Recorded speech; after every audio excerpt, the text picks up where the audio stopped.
Good evening my dear students. तो आज ये इंग्लिश का पहला चैप्टर टाइम एंड टेंस शुरू करेंगे। ये इस चैप्टर का पहला लेक्चर रहेगा जिसमें हम टाइम एंड टेंस के बारे में पढ़ेंगे। ये इंग्लिश सब्जेक्ट का बेसिक फंडामेंटल चैप्टर है। इंग्लिश को आगे समझने के पहले हमें इस चैप्टर को समझना बहुत ज़रूरी है, क्योंकि इसमें हमारे बहुत सारे फंडामेंटल कॉन्सेप्ट्स हैं जो यहाँ से क्लियर होंगे। तो आइए चलिए शुरू करते हैं। टाइम, जैसे कि टाइम चैप्टर का नाम है टाइम एंड टेंस, यानी कि हमें बेसिकली दो चीज़ें पहले अंडरस्टैंड करनी पड़ेगी, टाइम क्या होता है और टेंस क्या होता है। तो चलिए हेडिंग डालते हैं टाइम। एक्चुअल में टाइम, तो आइए पहले इसको डेफिनेशन समझते हैं कि एक्चुअल में टाइम होता क्या है ना। क्योंकि कभी का हम जो स्कूल में पढ़ा होता है कि टाइम और टेंस लगभग सिमिलर होते हैं, ऐसे हमारे कॉन्सेप्ट्स बने हुए हैं। लेकिन आइए चलिए जो इसमें क्लैरिटी है वो लेते हैं। तो टाइम, जैसा कि इसमें डेफिनेशन लिखी है, it is the fundamental concepts to measure and understand the sequence and duration of action and events.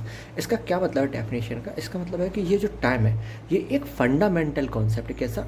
To measure and understand, यानी किसी भी चीज़ को मेज़र करने के लिए और उसको समझने के लिए, अंडरस्टैंड करने के लिए क्या, द सिक्वेंस एंड ड्यूरेशन, यानी कि जो इवेंट, जो एक्शन और जो इवेंट्स हो रहे हैं उसका जो सिक्वेंस है और उस इवेंट्स का ड्यूरेशन कितना है, उसको समझने के लिए जिस हमें फंडामेंटल कॉन्सेप्ट्स की ज़रूरत पड़ती है उसको हम टाइम कहते हैं। यानी कि इसको अगर हम समझें कि अब जैसे कोई भी सब्जेक्ट होता है तो किसी भी सब्जेक्ट को अंडरस्टैंड करने के लिए हमें कुछ फंडामेंटल कॉन्सेप्ट समझने होते हैं।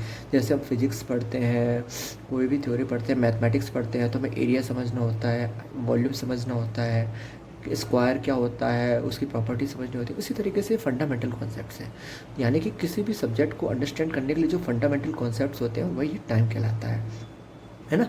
तो जैसे टाइम एक ऐसा फंडामेंटल कॉन्सेप्ट है जिसके थ्रू हम हमारे आसपास हो रही इवेंट्स या एक्शंस को, इवेंट को, कोई भी इवेंट्स है उसका सीक्वेंस क्या है, यानी कि किस इवेंट्स के बाद कौन सा इवेंट्स हो रहा है, किस इवेंट के पहले कौन सा इवेंट्स हो रहा है, उस इवेंट्स के सीक्वेंस को और उनके ड्यूरेशन को, यानी कि कोई इवेंट हो रहा है तो कितने समय के लिए हो रहा है, उसके ड्यूरेशन को अंडरस्टैंड करने के लिए, साथ ही साथ उसको मेज़र करने के लिए जिस फंडामेंटल कॉन्सेप्ट्स का हम यूज़ करते हैं उसको अपन क्या बोलते हैं? टाइम बोलते हैं।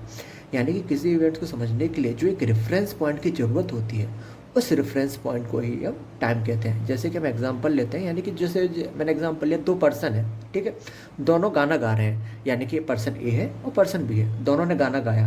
अब उन्होंने कुछ समय के लिए गाना गाया होगा, यानी कि पर्सन ए ने कुछ समय के लिए गाया होगा और पर्सन बी ने कुछ समय के लिए गाना गाया होगा। अब पहले किस पर्सन ने गाना गाया, बाद में किस पर्सन ने गाना गाया, तो उसका जो सिक्वेंस है और उनके गाने का जो ड्यूरेशन है उसको अंडरस्टैंड करने के लिए हमें एक टाइम रेफरेंस की ज़रूरत होती है। उसी रेफरेंस को हम क्या बोलते हैं? एक पॉइंट रेफरेंस की ज़रूरत होती है। उसी पॉइंट रेफरेंस को ही हम क्या कहते हैं? टाइम कहते हैं। यानी कि अगर हम इसको टेक्निकली समझें कि टाइम एक, अगर हम इसको टेक्निकली समझें यानी कि time is a linear progression. तो ये लीनियर प्रोग्रेशन क्या है? तो पहले हम इस लीनियर प्रोग्रेशन को समझते हैं कि time is a linear progression.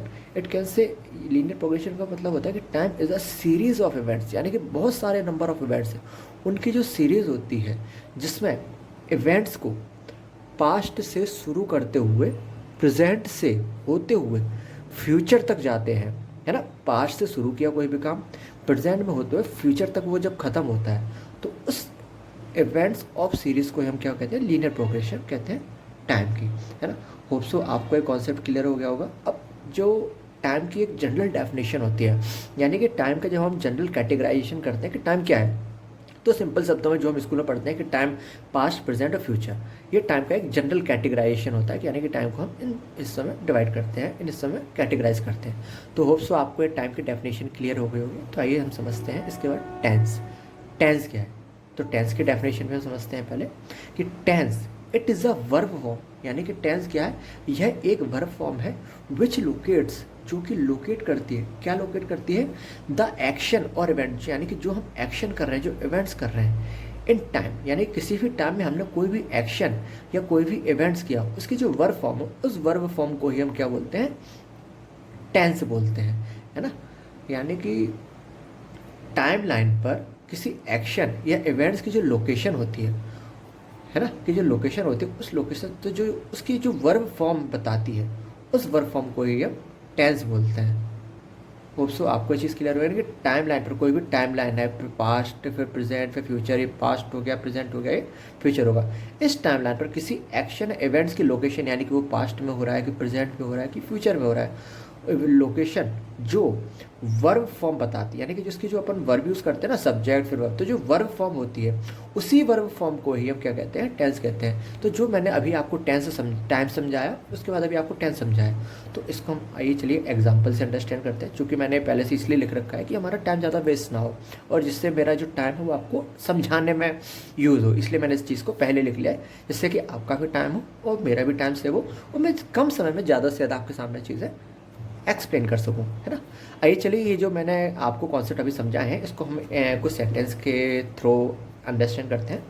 अब जैसे पहला सेंटेंस है Akbar, Akbar succeeds to the throne after Humayun's death. अब यहाँ एक चीज़ देखिए, यहाँ की वर्ब क्या है, सक्सीड्स। आपको पता है कि ये सब्जेक्ट है, ये वर्ब है, ये बाकी का रिमेनिंग पार्ट है ना। अब यहाँ एस या एस लगा है, क्यों एस या एस लगा है, चूँकि ये जो अकबर है, ये चीज़ मैं आपको फंडामेंटल बाकी कॉन्सेप्ट सब बाद में समझाऊंगा आगे। अभी जो मैं आपको बता रहा हूँ पहले वो समझिए। अकबर है एक सब्जेक्ट है, एक सिंपली नाउन है, इतना तो हर किसी ने पढ़ ही रखा है कि अकबर एक सब्जेक्ट है, सिंगुलर सब्जेक्ट है, एक नाउन है। अब जब सिंपल सब्जेक्ट है तो यहाँ ये जो टेंस है, ये ना तो है आपका नेगेटिव सेंटेंस है और ना ही इंटेरोगेटिव। अब ये मुझे जो बताने की जरूरत नहीं होगी नेगेटिव क्यों नहीं है, इंटेरोगेटिव नहीं है, क्योंकि आप सभी समझदार हो, ये बचपन में आपने सबने पढ़ रखा है कि नेगेटिव में जब होता है तो यहाँ नॉट या नो लिखा होता है, इंटेरोगेटिव में होता है तो इसकी हेल्पिंग वर्ब आगे होती है, चूँकि यहाँ ऐसा कुछ है नहीं है तो ये सिंपली इंडेफिनिट टेंस, यानी कि ये टेंस क्या है, प्रेजेंट टेंस है। अब ये सेंटेंस क्या कह रहा है कि Akbar succeeds to the throne after Humayun's death, यानी कि जो इससे हमें जो इन्फॉर्मेशन मिल रही है कि अकबर ने थ्रोन को कब लिया, हुमायूं के डेथ के बाद, यानी कि ये जो इवेंट है, ये इवेंट क्या इंडिकेट कर रहा है, ये पास्ट का इवेंट है। क्यों, क्योंकि आपको पता है अकबर पास्ट में हुआ था, हुमायूं पास्ट में हुआ था, हुमायूं की डेथ के बाद ही अकबर को गद्दी मिली थी, यानी कि एक हिस्टोरिकल इवेंट थी। चूँकि ये इवेंट हिस्टोरिकल है, यानी कि ये जो इवेंट है, एक्शन है, ये कब की घटना है, ये पास्ट की घटना है, यानी कि एक्शन कब हुआ नंबर लाइन पे, ये पास्ट में इवेंट हुआ, तो इसका हम क्या बोलेंगे, टाइम क्या है, टाइम आपका पास्ट है। चूँकि हिस्टोरिकल फैक्ट है, इसीलिए हम हिस्टोरिकल फैक्ट्स का जो वर्ब यूज़ करते हैं वो प्रेजेंट में यूज़ करते हैं, इसीलिए हमने एस लगा रखा है होप सो। अभी आप ये चीज़ देखिए, टेंस क्या है, प्रेजेंट का, लेकिन टाइम क्या है, पास्ट का। दूसरा सेंटेंस क्या है, we go to our office by metro daily. अब चीज़ देखिए, वी ये एक आपकी प्लूरल वर्ब है, चूँकि ये ना तो नेगेटिव सेंटेंस है ना ही इंटेरोगेटिव सेंटेंस। चूँकि सब्जेक्ट यहाँ प्लूरल है, इसलिए हमने जो इसकी बेस फॉर्म है वर्ब की, वहाँ ना ही कोई एस लगा है ना ही एस लगा है, इसीलिए हम ये आपका कह सकते हैं कि ये जो टेंस है सिंपली प्रेजेंट इंडेफिनिट का टेंस है। To our office by metro daily, चूँकि हम डेली ये काम कर रहे हैं, यानी कि ये हमारा एक रूटीन वर्क है। अगर रूटीन वर्क है तो जो टाइम है ये प्रेजेंट को शो करता है। अब इस सेंटेंस में आपकी टेंस भी आपका प्रेजेंट है और टाइम भी प्रेजेंट है। क्यों, क्योंकि रेगुलर एक्शन और रेगुलर एक्शन हमेशा प्रेजेंट में होते हैं। होप सो इसमें आपका टाइम और टेंस दोनों सेम है, लेकिन पहले वाले में आपका टाइम तो प्रेजेंट था, सॉरी टाइम आपका पास्ट था, लेकिन आपका टेंस कैसा था, प्रेजेंट था।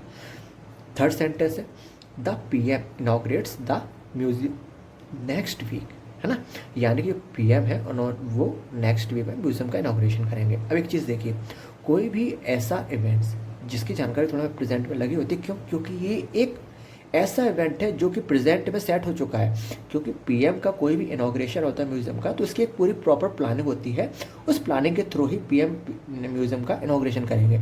अगर PM म्यूजियम का इनॉग्रेशन करेंगे तो उसकी जानकारी हम प्लानिंग के थ्रू पहले से पता होगी। तो कोई भी ऐसा एक्शन इवेंट जो कि फ्यूचर में होना डेफिनेटली तय है, जिसका हमें पहले से पता हो, तो वो चीज़ भी हम उसको प्रेजेंट में बनाते हैं। अब यहाँ पे वर्ब क्या है, इनॉग्रेट्स, एस या एस लगा हुआ है, एस लगा हुआ है, तो हर किसी को पता है कि जब एस या एस लगाते हैं वर्ब में तो आपका सिंपली प्रेजेंट इंडेफिनिट टेंस है ना, यानी कि यहाँ जो टेंस वो क्या है, आपका प्रेजेंट है। अब आगे का सेंटेंस क्या है, द म्यूजियम नेक्स्ट वीक। अब एक चीज़ देखिए, प्रेजेंट नेक्स्ट वीक इसका इनॉग्रेशन करेंगे, यानी कि अभी ये काम हुआ नहीं है, काम कब होगा, काम अगले हफ्ते में होगा, नेक्स्ट वीक में होगा, यानी कि ये जो एक्शन है टाइम लाइन पे होने वाला फ्यूचर एक्शन है, इसलिए यहाँ टाइम क्या है, टाइम फ्यूचर है। अब एक चीज़ देखिए, यहाँ टेंस क्या है, प्रेजेंट है, यहाँ टाइम क्या है, फ्यूचर है। यहाँ पे टाइम और टेंस दोनों अलग अलग, यहाँ टाइम और टेंस दोनों सेम, यहाँ टाइम और टेंस दोनों अलग अलग, यानी कि टाइम और टेंस दोनों एक सेंटेंस में हो भी सकते हैं एक जैसे और नहीं भी हो सकते, क्योंकि जनरली हमें जिस तरीके से स्कूल में पढ़ाया जाता है उस हिसाब से हमारे दिमाग के जो कॉन्सेप्ट्स हैं वो इसी तरीके से फॉर्म होते हैं कि भैया टाइम और टेंस जनरली एक ही अपन अंडरस्टैंड करके चलते हैं। लेकिन किसी भी चीज़ को बेसिकली बारीकी से समझने के लिए हम उसके फंडामेंटल कॉन्सेप्ट समझना ज़्यादा जरूरी होते हैं। है ना। अब जैसे कि हम एक नेक्स्ट सेंटेंस लेते हैं, जैसे सेंटेंस है they will go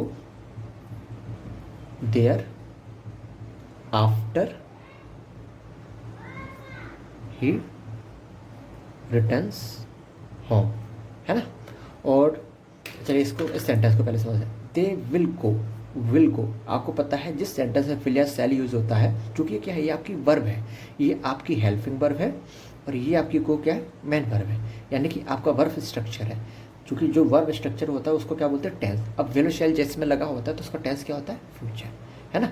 they will go there, वो वहाँ they will go, sorry, they will go there after he returns home. अब यहाँ पे एक सब्जेक्ट ही है, एक वर्ब है, चूंकि यहाँ सिंगुलर सब्जेक्ट है तो इसके लिए हमने मेन, ये आपकी क्या है, रिटर्न्स क्या है, आपकी मेन वर्ब है, इसमें अपन एस या एस लगा रखा है, यानी कि एक वर्ब ही है। तो इस वर्ब, और जो वर्ब की फॉर्म होती है वो आपको क्या इंडिकेट करती है, टेंस को। अब चूंकि वर्ब में एस या एस लगा हुआ है, यानी कि आपको पता है आपकी प्रेजेंट इंडेफिनिट के टेंस है। अब एक चीज़ बताइए, टेंस तो आपको मालूम चल गया, यहाँ पे आपका टेंस क्या है, वर्ब क्या है, फ्यूचर के हिसाब से है, और यहाँ वर्ब क्या है, यानी कि टेंस क्या है, प्रेजेंट है। अब एक बात बताइए, यहाँ टाइम कैसे पता लगेगा कि टाइम क्या होगा। अब दे विल गो देयर, वो वहाँ जाएंगे, अभी गए नहीं है, जाएंगे, यानी कि जाना उनका इवेंट है, उनका एक्शन है, तो कब जाएंगे, फ्यूचर में जाएंगे, है ना। तो जो एक्शन इवेंट है वो कब होगा, फ्यूचर में होगा। तो इस वाले पहले स्ट्रक्चर में जो टाइम है, टाइम पहले वाले स्ट्रक्चर में क्या होगा, टाइम आपका फ्यूचर होगा। लेकिन कब जाएंगे, आफ्टर ही रिटर्न्स होम, यानी कि जब वो आएगा तब वहाँ जाएंगे, यानी कि इतने हम कॉमन सेंस से इतना तो मालूम कर ही सकते हैं, वो अभी गए नहीं हैं, वो बाद में जाएंगे। लेकिन कंडीशन क्या है, ही रिटर्न्स होम, जब वह रिटर्न, जब होम में रिटर्न होगा तब वो जाएंगे, यानी कि अभी वो रिटर्न हुआ नहीं है तो ये अभी गए नहीं, जब वो रिटर्न होएगा तब वो जाएंगे। यानी कि हमें पता चला गया कि ये वाला जो एक्शन है ये इसके बाद होगा, यानी कि पहले ये होगा, जब ये वाला इसके बाद होगा तो ये भी अभी नहीं हुआ होगा, यानी कि पहले ये होगा फिर ये होगा। चूँकि ये अभी हुआ नहीं है, यानी कि ये भी फ्यूचर में होगा, यानी कि इसका जो टाइम है वो भी आपका क्या है, फ्यूचर है। यानी कि इस सेंटेंस में आपके सामने दो स्ट्रक्चर बन रहे हैं, पहला स्ट्रक्चर इधर वाला पार्ट है, दूसरा स्ट्रक्चर ये वाला पार्ट है। पहले स्ट्रक्चर में टेंस क्या है, फ्यूचर, लेकिन टाइम क्या है, इसका भी टाइम फ्यूचर है। दूसरे स्ट्रक्चर में टेंस क्या है, प्रेजेंट, लेकिन इसका भी टाइम क्या है, फ्यूचर है। तो होप सो इतना तो आप बेसिकली फंडामेंटल कॉन्सेप्ट समझ ही गए होंगे कि आपका टाइम और टेंस सेम हो भी सकता है और नहीं भी हो सकता है। ये डिपेंड करता है कि आपका स्ट्रक्चर क्या है, यानी कि हमें रूल्स रेगुलेशन रटने नहीं है, उसका सेंस समझना है हमें, लॉजिक, क्योंकि वी आर ह्यूमन बींग, हमारे पास माइंड है सोचने के और समझने के लिए, हमें रोबोट नहीं बनना है ना। सो होप सो आपको मैंने अभी जितना भी समझाया है आपको उतने कॉन्सेप्ट्स क्लियर हो गए होंगे। So thank you. इसके बाद हम आगे थोड़ा कंटिन्यू करते हैं।